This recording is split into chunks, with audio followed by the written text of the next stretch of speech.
Awesome. Okay, so I'm so excited to talk about this subject because I make no bones about the fact that I built my business at craft shows, vendor events, things like that. Because when I started about 14, 15 years ago, it was I know I just saw Loretta's face. Loretta's like, I can't believe it's been that long. I know, girl, I know. Okay, so um but yeah, when I started all those years ago, I didn't have a lot of family and friends support to get started in the business. So those of you that are just like, this is really great, but my friends and family won't support me, listen, I'm that girl. Okay. So you can build a business just like a business that I have based on getting out and in front of new people, right? And it could be became a game. I stopped like for in the first probably year in the business, I would look at my calendar and I would see parties and I would think $100, $100, $100 because I knew I typically made $100 when I went to a party, right? So I looked at it like payday, payday, payday, payday. And then I shifted and started trying to think of like, okay, what's my goal for the week of how many people I can get my business in front of? And when I made that shift, really amazing things happen because I stopped taking the focus off of my sales, which were happening anyways, right? Because I was dating the parties and I was doing the things, the sales were happening. But when I started really focusing on like, how many people can I get in front of? And I would make a goal to be in front of 50 people. I'd make a goal to be in front of 100 people though during that week or whatever. And when I would have parties, if I had 3 parties, it was very realistic. I was in front of 50 people, right? And I'm making those 50 contacts that could lead to parties, they could lead to vendor events, they could lead to things like that. So when I started all those years ago, Tupperware was kind of going through a transition and kind of like now, right? And so I would call vendor shows and they were just like, I haven't had a Tupperware person in years, right?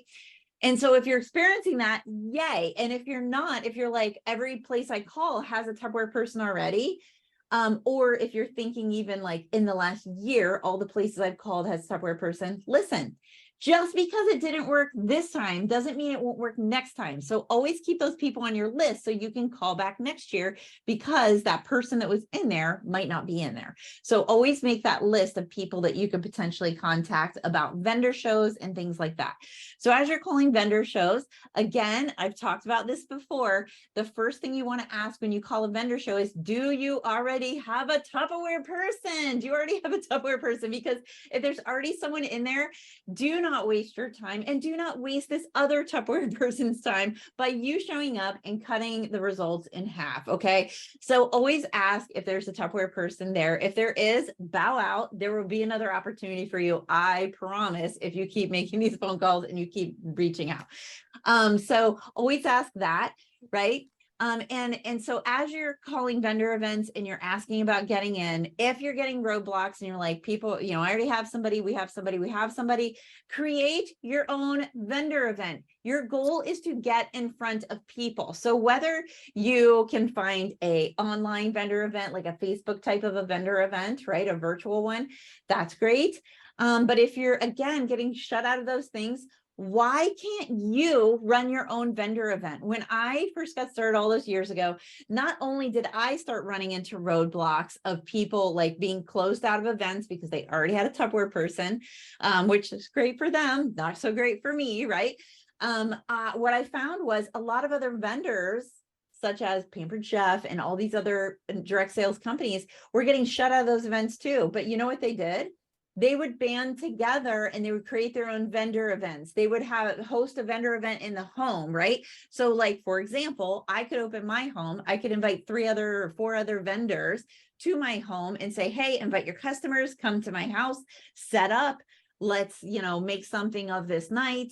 And I went to so many vendor events that were located in somebody's home, maybe in a small room at a church.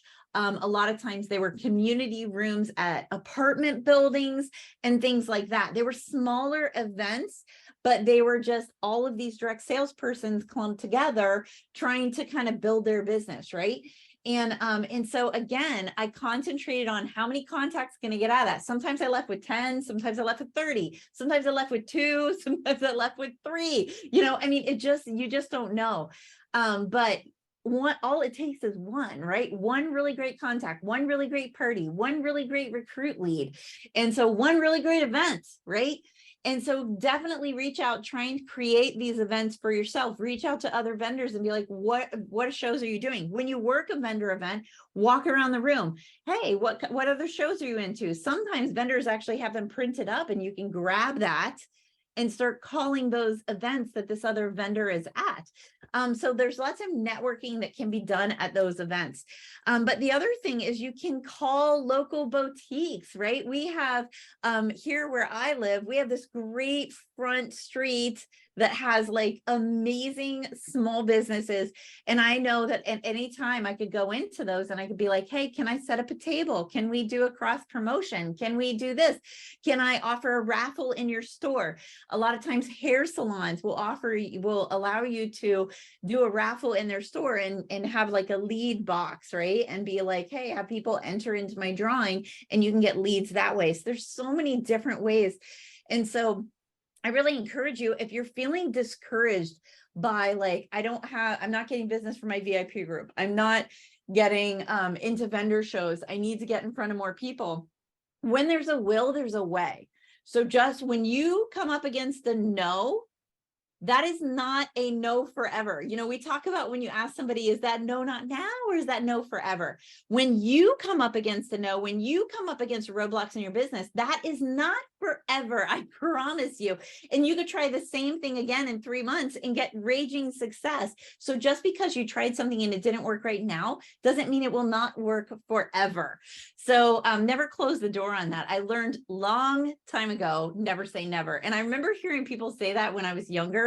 And I was just like, oh, okay, whatever. It's just some catchy phrase.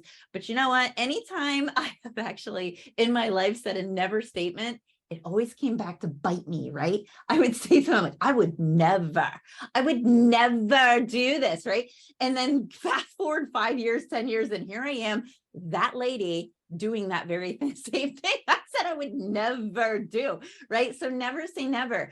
And so always make sure that you are reaching out and trying to do these things and create these things. Also, your bank, if you have a business account at your bank, sometimes they do business spotlights and they'll allow you just to set up a table with, again, some lead slips, maybe some catalogs, a couple variety of products.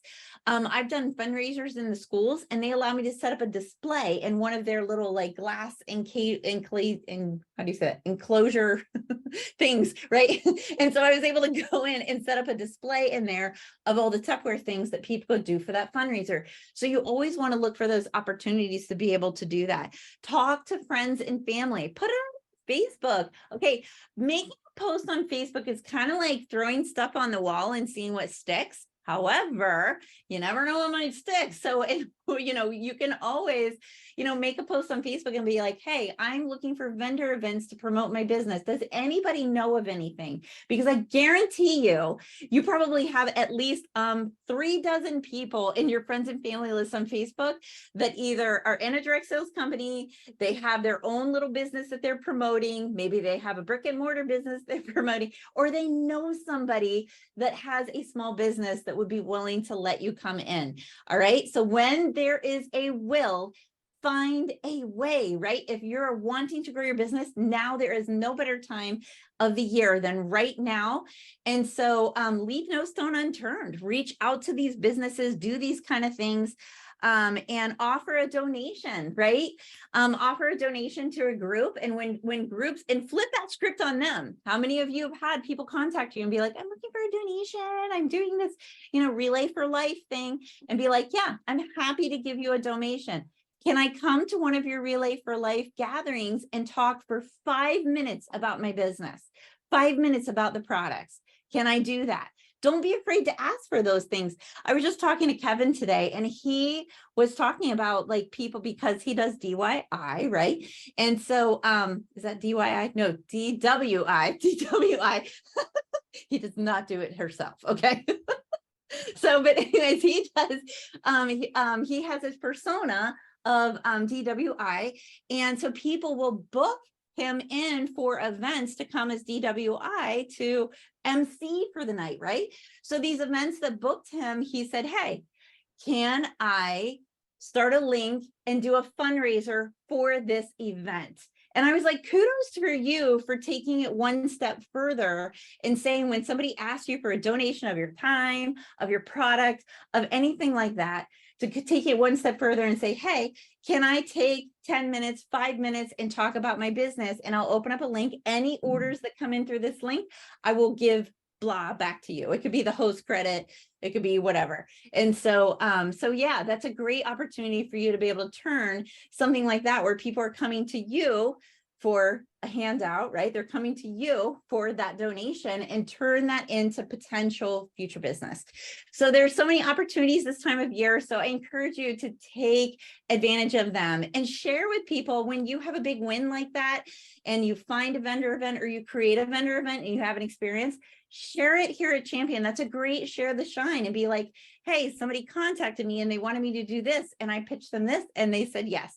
Or I couldn't get into vendor events, so I created one in my own home or in my community center or wherever, and I have 5 vendors coming, and we had 35 people come through, and it was amazing.